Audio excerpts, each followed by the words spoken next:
vamos a hablar de lo que es el manejo de la hipertensión endocraniana aguda. ¿Sí? En la mayoría de las situaciones son lesiones que ocupan espacio, ya sea un infarto masivo de la arteria cerebral media generalmente, hidrocefalia o también masas tumorales. Es necesaria siempre que esta hipertensión endocraniana aguda eh, sea valorada por un neurocirujano. Lo que vamos a describir son las pautas de actuación inicial y algunas medidas generales que se deben efectuar simultáneamente para el estudio etiológico del proceso, ¿sí? Así como introducción, la presión intracraniana se considera normal cuando se mantiene entre 10 a 15 milímetros de mercurio en el adulto. 10 a 15 milímetros de mercurio en el adulto. Esto es medida en decúbito. eh, Se mide a nivel del foramen de Monro, ¿sí? Teniendo una forma de onda pulsátil debido a los ciclos cardíacos y respiratorios. Según la teoría de Monro-Kelly, ¿sí? La presión intracraneana depende del volumen de sangre que esté adentro del cráneo, de la sangre, del volumen del líquido cefalorraquídeo y del volumen del parénquima cerebral.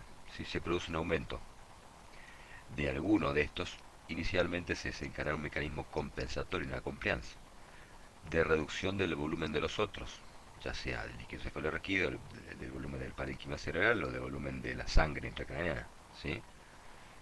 Se produce lo que es la compliance, ¿sí? Una vez que este mecanismo se descompensa, se produce la elevación de la presión intracraneana, produciéndose un cuadro de hipertensión intracraneana. Si tenemos que hablar de las neoformaciones intracraneanas, las metastásicas son las más frecuentes, seguidas por el glioblastoma multiforme. Eh, ya un 20 a un 40% con cáncer van a desarrollar metástasis cerebrales. Las metástasis cerebrales más frecuentes son la del pulmón, la de mama y el melanoma, por, por poner un, un ranking. Pero también tenemos la más frecuente, la causa más frecuente es el traumatismo encefálico, ¿sí? El TEC, que es la causa más frecuente de mortalidad en nuestro medio. También tiene una alta tasa de incidencia, una alta incidencia debido a los accidentes de tránsito. Acá es importante la terapéutica inicial para estabilizar al paciente, el manejo de la vía aérea, estabilización hemodinámica, la terapéutica inicial para la hipertensión endocraniana, la sedación, la analgesia, el uso de anticonvulsivantes, la profilaxis de eventos tromboembólicos venosos y evitar las complicaciones secundarias y también saber más o menos un pronóstico de la enfermedad, ¿sí? Em, para comenzar vamos a hablar del manejo de la vía aérea, ¿sí? La hipertensión endocraniana se produce en el traumatismo endocraniano. Se agrava cuando existe un trastorno ventilatorio que incrementa la presión parcial de dióxido de carbono en sangre arterial, es decir, la presión parcial de dióxido de carbono, influyendo en la vasoreactividad cerebral con vasodilatación y mayor edema cerebral. Por otra parte, la hipoxemia, que está significativamente asociada con un incremento de la mortalidad, ocurre en un 25% de los casos con traumatismo craneoencefálico severo. Entonces estos pacientes van a estar hipoxémicos con una saturación arterial de oxígeno menor de 60. eh, Estos pacientes mostraron una mortalidad del 50% en comparación con los pacientes que no estaban hipoxémicos, con una mortalidad del 14%. Fíjense la diferencia de un tipo de paciente que el que está con una saturación de oxígeno mayor de 60% y el que está con una de menor. La diferencia es 60 versus 14%. Es importante verificar la permeabilidad de la vía aérea, aspirar las secreciones que pueden estar obstruidas y colocar un tubo de mallo para mantener permeable el conducto aéreo, asegurar un adecuado aporte de oxígeno y mantener una saturación de oxígeno mayor de 95%. La, la intubación deberá realizarse con un incremento mínimo de la PIC por lo que la sedación y la analgesia serán trascendentales para conseguir este evento. Entonces, como manejo inicial, lo que hay que evaluar es el riesgo vital. El deterioro neurológico es rápidamente progresivo, es decir, el Glasgow cuando es menor a 9. Puede haber también una midriasis unilateral A reactiva, también una postura de descerebración o de decortificación.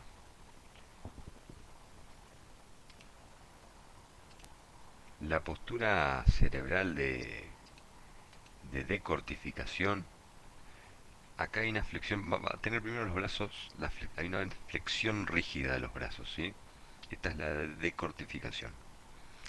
La parte superior de los brazos frecuentemente va a estar presionada contra los costados del cuerpo por los codos y las muñecas, y los dedos van a estar flexionados. Los pies en flexión plantar, o sea, hacia adentro. Las piernas van a estar bien extendidas y van a estar rotadas también hacia adentro, ¿sí? Eh, Puede también tener ligeros temblores o rigidez intensa, una rigidez esta es la posición típica de decortificación. Descerebración, lo que llama también lo que la diferencia es la extensión rígida del brazo. Va a estar extendido, el otro está en la decortificación está flexionado. Acá va a tener una extensión rígida.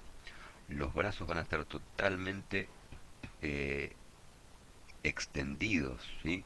Los antebrazos del paciente, las muñecas y los dedos flexionados, las mandíbulas apretadas, el cuello va a estar extendido, la espalda puede estar arqueada, también las palmas de los pies pueden estar flexionados, puede ocurrir de forma espontánea, eh, intermitente o como reacción a algún estímulo.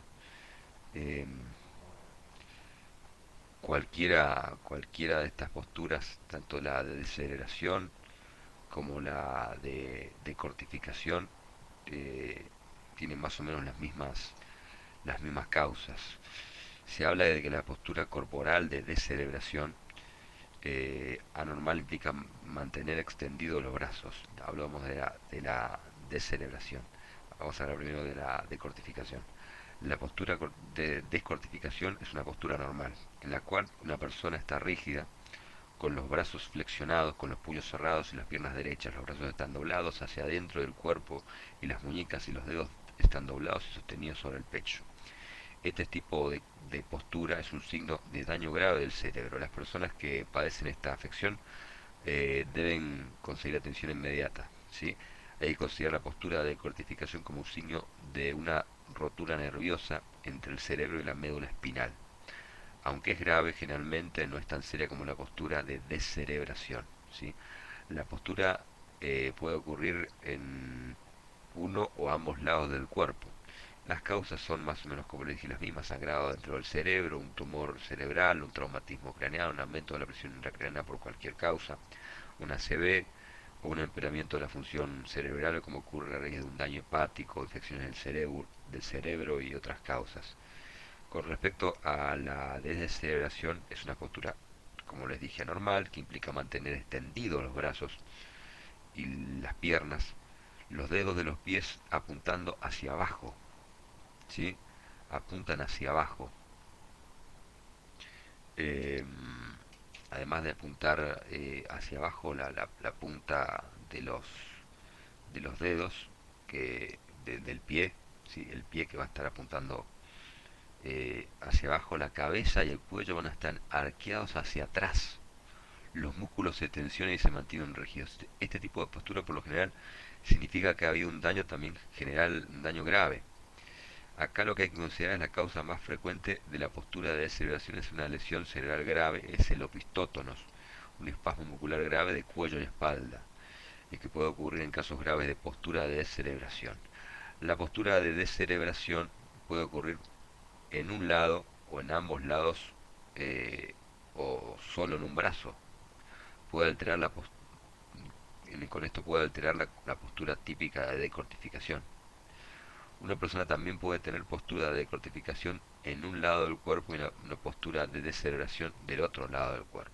Las causas son más o menos las mismas como el sagrado dentro del cerebro, un tumor en el tronco encefálico, un infarto cerebral, una ACV, encefalopatía, si es un problema debido a drogas, intoxicación o infección, un trauma craneal, una encefalopatía hepática también puede producir este cuadro, la postura de descerebración, un aumento de la presión adentro del cerebro debido a cualquier causa, un tumor cerebral primario o un tumor cerebral secundario.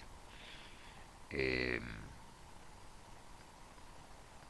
Esas son las posturas de celebración. También les dije que lo primero es que mantener una vía aérea libre. Eh, Vamos a bolsearlo al paciente con una bolsa de ambú, conectarlo a mayor cantidad de litros por minuto de oxígeno, 15 litros. Y si vemos que el paciente empieza a desaturar, inmediatamente hay que realizar una secuencia de intubación rápida, ¿sí? Empleando una sedación ya sea con midazolam, con propofol o con fentanilo. Y también es importante utilizar una relajación muscular con un bloqueante no despolarizante. ¿Cuáles son los bloqueantes no despolarizantes? El atracurio, también es más usado el atracurio, el cisacurio o el becuronio. Con respecto al atracurio, como, ¿cómo sería la dosis del atracurio? Cuando hablamos del atracurio, vamos a tener que saber que el atracurio tiene la presentación en Argentina es del Tacrium, es la marca comercial más vendida, viene en ampollas de 5 mililitros que tiene 50 gramos, es decir, un mililitro equivale a 10 gramos, y también la otra presentación es de 2,5 que viene de 25 gramos, es decir, también un mililitro se equivale a 10 miligramos. La dosis inicial a dar es de 0,5 miligramos kilo en 1 a 2 minutos. ¿Qué quiere decir? ¿Qué quiere decir? ¿Qué quiere decir? Entonces, si es 0,5 por kilogramos y más o menos tiene 70, tenemos que pasar a 35 miligramos. Si tenemos la primera presentación, que es la más grande, la de 50 miligramos, tenemos que pasar unos 3 mililitros, más o menos 30 miligramos. Decíamos 3 mililitros, 3,5 mililitros, ¿sí? De atracurio como dosis inicial, y la de mantenimiento vamos a diluir 5 ampollas de atracurio, ¿sí? De 205, o sea, 250 miligramos, la mitad de la, ¿verdad? 5 ampollas de 50 miligramos, 250 miligramos, 5 ampollas en 250 mililitros de suero glucosado, y ahí vamos a obtener una concentración de un miligramo mililitro que vamos a infundir a un ritmo de 20 a 40 mililitros hora, tratando de mantener una dosis de 0,3 a 0,6 miligramos kilogramo hora. Eh, También se pueden mantener dosis realizándose en forma de bol. Las indicaciones de este relajante muscular no despolarizante de duración intermedia se emplea sobre todo para la intubación endotraqueal y la ventilación mecánica. Puede producir una liberación de estamina cuando se utilizan dosis superiores a 0,5 miligramos kilogramo. Es un relajante muscular de elección en la presencia de disfunción hepática o renal, puesto que no se elimina por estas vías, se elimina por la vía de Hoffman. ¿Sí? Sus efectos son antagonizadores antagonizados por los anticolinesterácicos, es decir, la neostigmina, la aspiroctignina. Está contraindicado en personas que no tengan un entrenamiento en vía aérea. Eh, eh, También debe administrarse en pacientes adecuadamente sedados. Otra cosa es incompatible con Ringer lactato. Se produce una degradación espontánea del atracurio. Debe mezclarse con soluciones salinas. También si hay antecedentes de asma o historia previa de alguna reacción anafiláctica, ¿sí? Eh, Más que nada eso, y otro efecto importante es la bradicardia, que además recuerden que le damos propofol, bradicardia, hipotensión, y los efectos relacionados con la histamina, que son hipotensión arterial, taquicardia, broncoespasmo, urticaria, síndrome de miopatía aguda, cuadriplégica, cuando hay perfusiones prolongadas. Eh, Eso es lo más importante del atracurio para saber que tenemos que dar este relajante muscular relajante muscular como bloqueante y no despolarizante. ¿Cómo vamos a mantener una ventilación mecánica? La ventilación mecánica debe ser con hiperventilación, ¿sí? Tenemos que tener con una frecuencia cardíaca alta. El objetivo es mantener una PCO2 baja, de 25 a 30 milímetros de mercurio. Eh, Evitar también importante porque aumenta la presión intracraniana la constante estimulación de la tráquea, es decir, las aspiraciones. Y si el paciente tuviese una presión arterial sistólica inferior a 100 milímetros de mercurio, una PAM menor a 70, eh, antes de lo que se llama la osmoterapia, hay que administrar un litro de solución fisiológica en forma rápida, ¿sí? Esto también es importante en caso de que se hipotense, recuerden que vamos a dar propofol o midazolam, eh, y puede producir, ya la intubación de por sí produce una disminución de la presión arterial y no queremos que se decortifique por completo el paciente en caso de que no esté con deceleración o decortificación. Con respecto al manejo hemodinámico, la hipotensión arterial influye negativamente sobre el pronóstico cuando hay sobre todo un traumatismo craneoencefálico, sobre todo en aquellos pacientes que han sufrido un TEC severo. Lo que se pierde acá es la autorregulación cerebral, que es un mecanismo compensatorio que mantiene un adecuado flujo sanguíneo cerebral a diferentes presiones de perfusión cerebral, incrementando el riesgo de isquemia e infarto cuando la hipotensión arterial disminuye la presión de perfusión cerebral.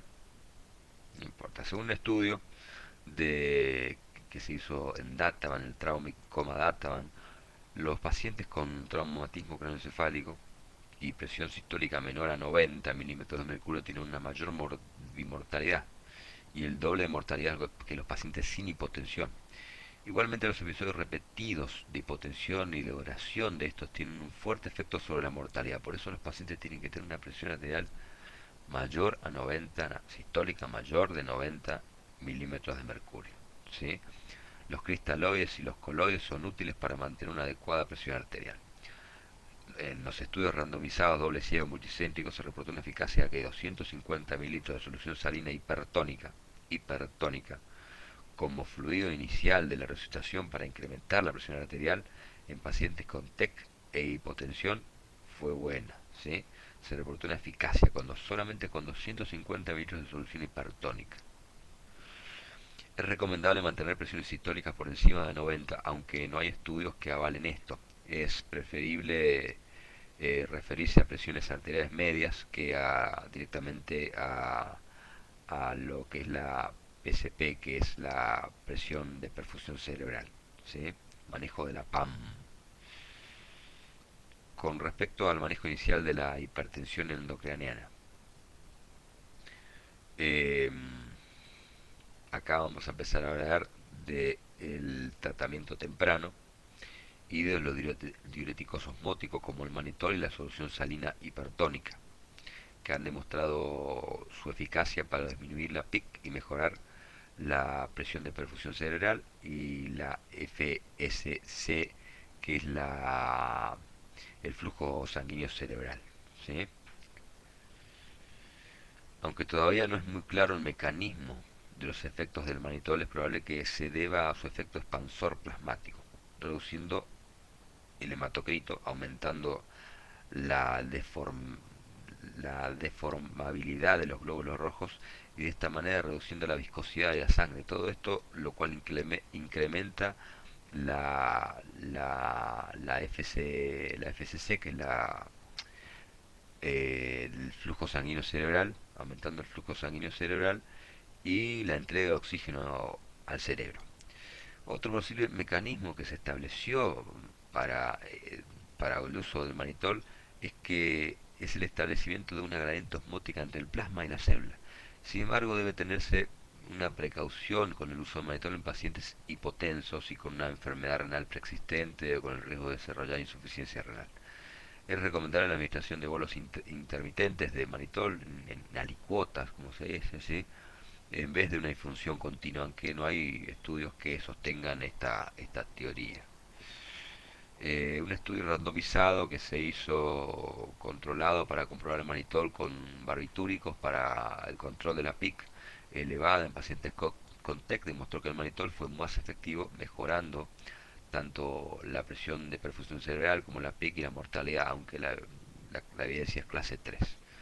O sea, barbitúricos versus manitol, con manitol no. Después, con respecto a la solución salina hipertónica, esta disminuye efectivamente la PIC, posiblemente debido a un transporte osmótico de agua a través de la barrera hematoencefálica intacta. ¿Sí? O sea, le damos una solución hipertónica disminuyendo con el propósito de disminuir la presión intracraneana. ¿Por qué? ¿Qué pasa? Hay un transporte osmótico de agua. El agua pasa a través de la barrera hematoencefálica. Esto hace que disminuya el contenido de agua en el parénquima cerebral. En cuanto a lo que se estudió, se encontró que la administración en bolos de solución salina hipertónica era efectiva para reducir la PIC aún en pacientes que fueron refractarios al uso de manitol, no observándose efectos rebotes. Es decir, en un estudio piloto randomizado controlado se demostró que los bolos de difusión de solución salina hipertónica eran equivalentes o superior al manitol para disminuir la presión intracraneana, aunque debido al tamaño de la pequeña muestra no se pueden obtener conclusiones definitivas. Otra cosa, se debe tener especial cuidado en pacientes con hiponatremia crónica, puesto que la solución salina hipertónica debe inducir, puede inducir al desarrollo de mielosis pontina cerebral y también, bueno, agravar el edema pulmonar en pacientes con insuficiencia cardíaca aguda. Ahora, una pregunta que siempre me hacen, ¿sí? Una pregunta que siempre está en, siempre está la pregunta de que ¿cómo preparo un suero salino hipertónico? ¿Sí? Porque, porque no hay un método sencillo, no hay un método práctico. ¿Cómo lo preparo? Eh, Porque esto se da solamente en el contexto de la hipertensión no craneana. Acá entramos en lo que es la terapia hiperosmolar, lo que es lo que yo le hablaba de la osmoterapia. Eh, la solución salina hipertónica se utiliza con frecuencia en servicios de urgencia y en los quirófanos. Cuando las medidas de primer nivel para el control de la presión de gravedad fracasaron, en la actualidad se sabe que la solución salina hipertónica podría ser eficaz para la reducción de la PIC, eh, más que el manitol. ¿Sí? Eh, Siendo además su efecto más duradero, es otra cosa importante. En Argentina las dos preparaciones normales, las tres preparaciones normales de la solución salina son la solución salina hipotónica al 0,45, la solución salina isotónica al 0,9, la que usamos siempre, ¿sí? Lo grueso del 0,9%, y al 20%. Pero con alguna frecuencia se ve que en algunos colegas tienen dificultad para preparar una solución salina hipertónica a partir de estas dos presentaciones. Por lo tanto, existe un método sencillo para calcular esto, para hacer una preparación de una solución salina hipertónica. Supongamos que vamos a preparar una solución de 100 mililitros de solución salina hipertónica al 7,5%. ¿Sí? Y para ello disponemos de una bolsa de 100 mililitros de solución salina normal, de 0,9. Y un vial de 20 mililitros, solamente de 20 mililitros, porque vienen viales, de 20 mililitros de solución salina al 20%. Acá lo que es posible es predecir la variación porcentual que se produce, el reemplazo de un mililitro de solución salina del 0,9% por un mililitro de solución salina hipertónica al 20% a través de un razonamiento, que es un cálculo que hay que hacer. No importa mucho el cálculo, pero tenemos que pensar que tenemos que hacer un cálculo 0,9%, 0,9 por 0,99, es decir, el 99% de la solución eh, está compuesta por solución salina hipertónica, solución salina, perdón, normal, al 0,9%, y el 1% de la solución está al 20%.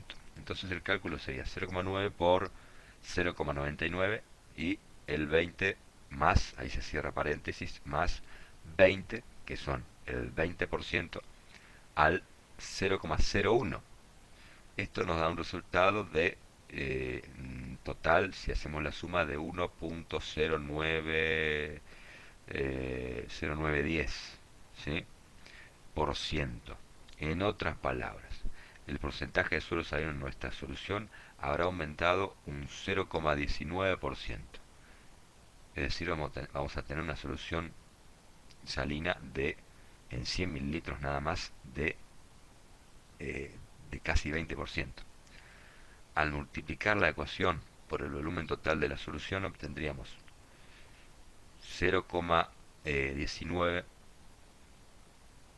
0,191 para ser exacto, por 100 mililitros tendríamos una solución del 19,1.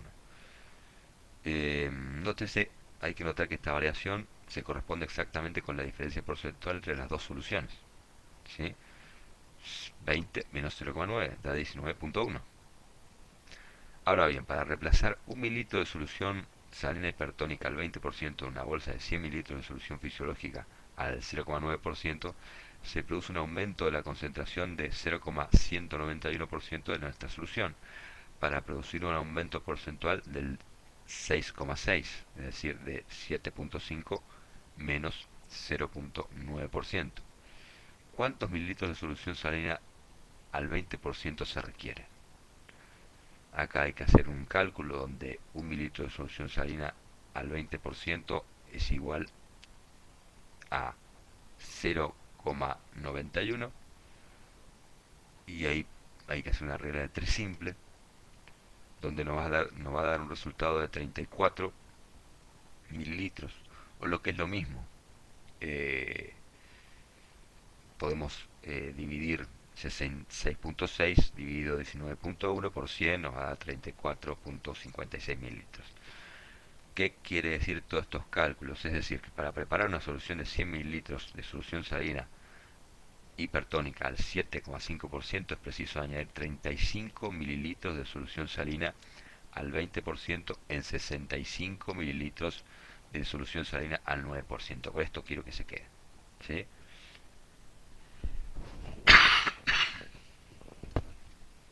Preparamos, si queremos preparar una solución salina hipertónica,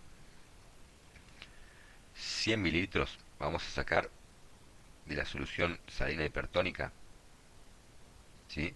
Si queremos preparar solución salina hipertónica al 7,5%, vamos a necesitar 35 mililitros del vial, ¿sí? De ese vial de solución salina hipertónica al 20%, lo mezclamos con 65 mililitros de la solución salina normal. Todo esto, por supuesto, en el contexto de un servicio de urgencia, los cálculos ya son confusos y difíciles de recordar. Por esta razón, hay una ocasión basada en los mismos conceptos, en lo cual resulta mucho más fácil de memorizar, la sencillez y la versatilidad, ¿sí? Basándonos en el mismo ejemplo para calcular el volumen de concentración, hay una variable, respuesta, en donde podemos definir 4 variables aplicadas que son aplicables a cualquier problema de este tipo.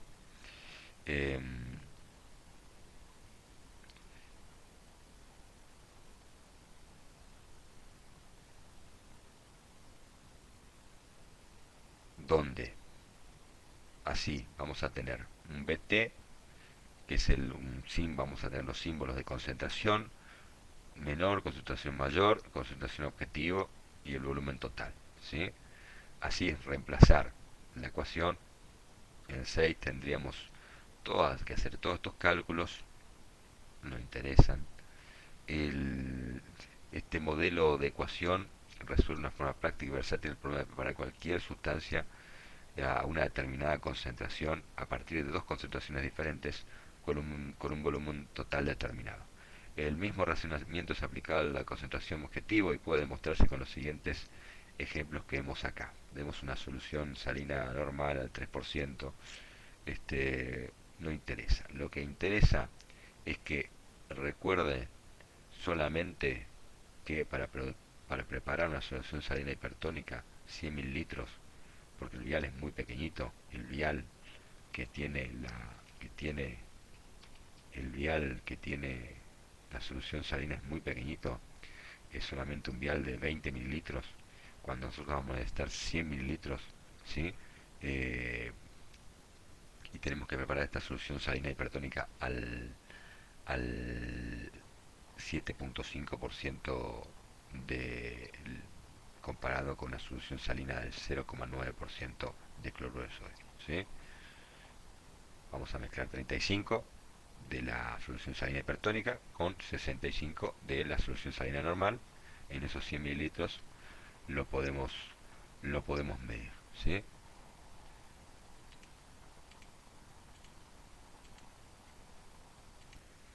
Ahora, ¿qué es esto de la osmoterapia? La osmolaridad y o natremia, el objetivo es tener un 300 a 320 de milosmoles kilogramo y o de 140 a 150 milosmoles de sodio respectivamente, ¿sí? Para esto pueden utilizarse, valorar el efecto del tratamiento con manitol y suero salino hipertónico. El manitol al 20% se emplea en una dosis de 0,25 a 1 gramo kilogramo cada 4 horas. ¿Sí? Hay que perfundir en 20 o 30 minutos. ¿Cómo entonces vamos a perfundir el manitol? Sabemos que el manitol viene en dos presentaciones. La solución al 20% y una solución al 10%. La solución al 20% viene en frasco de 250, de 500, no importa, pero básicamente lo que tiene son 100 gramos, ¿sí? Y la solución al 10% tiene 25 gramos. Podemos encontrarnos con cualquiera de las dos, ¿sí? La dosis inicial, como dijimos, es de 1 a 1,5 kilogramos, y la dosis general que se da. Pero acá vamos a tener una dosis más baja, una dosis de mantenimiento, que puede ser de 0,25 a 1 gramo. Vamos a poner que es un gramo. Esto hay que infundirlo en 20 a 30 minutos, ¿sí? 1 gramo por kilogramo, serían 70 gramos. Si ponemos la ampolla del 20%, van a ser 200 a 250 mililitros de solución al 20%. La vamos a infundir en 20 a 30 minutos. Y la de mantenimiento va a ser, dependiendo de la dosis que queremos usar, 0,25 a incluso 0,5 o a 1 gramo, kilogramo, ¿sí? Cada 4 a 6 horas. Esto lo pasamos eh, en perfusión continua, o también podemos darlo, no sería en perfusión continua, sería una dosis inicial, en pasarlo en 20 a 30 minutos, ¿sí? Recordemos que es un diurético osmótico, que es sobre todo para manejar la presión intracraniana e intraocular y producir una diuresis forzada de algunos tipos de tóxicos. Eh, ¿Qué más tienen que saber? Las contraindicaciones. Por supuesto que no se debe dar con sangre. Eh, Se puede cristalizar también. Eh, También deben realizarse controles periódicos. Después de dar la infusión hay que hacer un ionograma, esperar unos 5 minutos el ionograma y ver la osmolaridad plasmática, que debe mantenerse, como le había dicho, 300 a 320 con una termina de 140 a 150 milimoles. Está contraindicado en el edema agudo pulmón, en la hipovolemia o en la hipotensión arterial grave. Hay que tener precauciones cuando hay una hemorragia cerebral activa, ¿sí?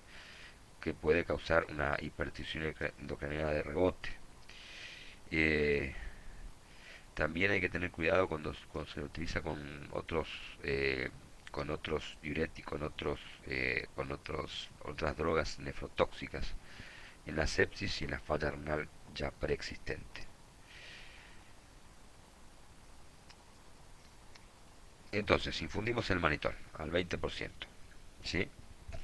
Cada 2 a 4 horas la perfundimos en 20 a 30 minutos. Esto puede reducir la PIC en 10 a 15 minutos, un efecto máximo de 20 a 60 minutos. Debe extenderse un control de la osmolaridad cada 20 minutos después de finalizada la perfusión, 5 a 20 minutos, ¿sí? Altas dosis pueden causar un fallo renal agudo y un estado hiperglucémico hiperosmolar. Es frecuente también que haya hipopotasemia y alcalosis hiperclorémica por concentración de volumen. Otra opción es emplear una solución salina hipertónica, como ya habíamos hablado previamente, que aumenta la osmolaridad sérica más, más la acción directa de la inducción de la diuresis osmótica. Se usa una solución al 3%, ¿sí? En bolos, sea 150 mililitros, o también del 7,5%, acá sean bolos de 75 mililitros. Nosotros vamos a guiarnos con la solución salina al 7,5%, ¿sí? Vamos a dar un bolo de 75 mililitros. Eh, puede causar, todo esto puede causar una expansión de volumen intravascular y un fallo cardíaco congestivo. Es especialmente útil en situaciones de hipertensión intracraniana crónica asociado a hipovolemias, hipotensión arterial, osmolaridad plasmática basal elevada, traumatismo craneoencefálico grave y un edema cerebral asociado a un fallo hepático agudo. Otra cosa importante, el ingreso a una unidad de cuidados intensivos debe tener una experiencia con el tratamiento avanzado de la hipertensión intracraneana. Hay que monitorizar la PIC, la osmoterapia guiada también por PIC, la hipotermia inducida que se produce, se tiene que producir en estos pacientes. También habíamos hablado de barbitúricos en altas dosis, un acceso inmediato del neurocirujano para valorar las lesiones focales, una cranectomía descompresiva, un drenaje líquido cefalorraquídeo, etcétera. Poner una cabecera 30 a 45 grados, eh, y elevar la cabeza en posición neutra sin rotar, no hay que rotar la cabeza. Eh, También hay que hacer una restricción moderada de líquidos. La solución fisiológica la tenemos que hacer a 75 mililitros hora, ¿sí? Evitar la glucosa, la dextrosa. La dextrosa está contraindicada. En caso de edema cerebral vasogénico asociado a lesiones focales como un tumor primario, metastásico, abscesos o una meningitis bacteriana, hay que usar dexametasona, 10 a 20 miligramos, continuando con una infusión, continuando con 4 a 8 miligramos cada 6 horas en forma endovenosa. También la profilaxis con anticonvulsivantes en pacientes con alto riesgo de ictus, tumores, abscesos, traumatismo craneoencefálico grave, que usar fenitoína, dosis de carga de 20 miligramos kilogramo, diluidos en 150 mililitros de suero fisiológico, administrar en una hora y luego 100 miligramos cada 8. O el levetiracetal, el famoso Keppra, 500 miligramos cada 12 horas. Eh, con respecto a los tratamientos de los factores que pueden agravar el edema cerebral y la hipertensión endocraniana, la agitación, la hipertermia, la leucemia, la hiperglucemia, la hipoxemia, la hipercapnia, la hipotensión o hipertensión arterial grave, la anemia y la hiponatremia son todas factores o cosas que tenemos que estar pendientes, atentos. Eh,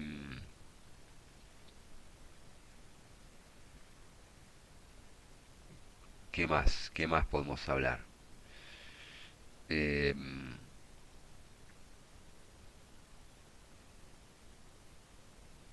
de la profilaxis venosa. La profilaxis venosa, los pacientes que han sufrido un traumatismo craneoencefálico grave están en riesgo de desarrollar una TEP.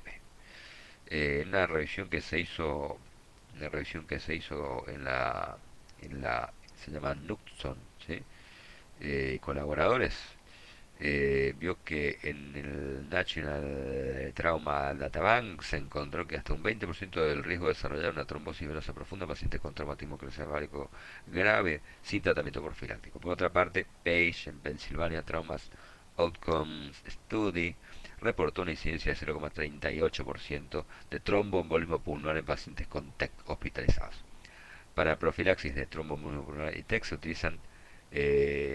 debe utilizar medias medias de compresión graduadas o medias de compresión neumáticas intermitentes o heparina de bajo peso molecular o heparinas de dosis no fraccionadas. Eh, no se encontraron cambios en la PAM, en la PIC o en la presión venosa central en pacientes con TEC que usaron equipos de compresión neumática secuencial. El uso de las heparinas, no fraccionadas y fraccionadas, aumentaron el riesgo de sangrado intracraneal y sistémico, pero hay que usarlas, lamentablemente. Eh,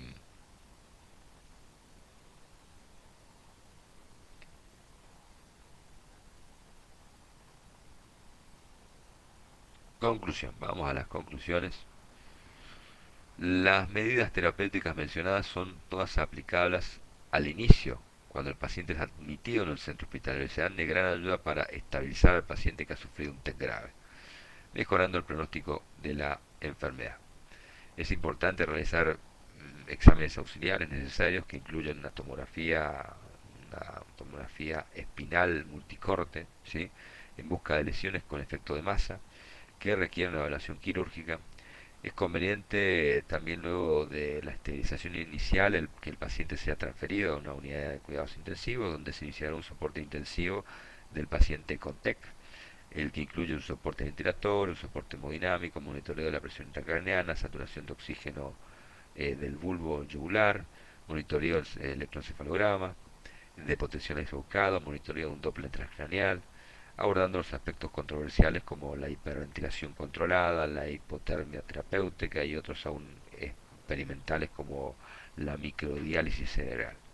La terapéutica del TEC es a largo plazo e incluye un periodo prolongado de rehabilitación física y mental. Eh, Creo que eso es todo por ahora.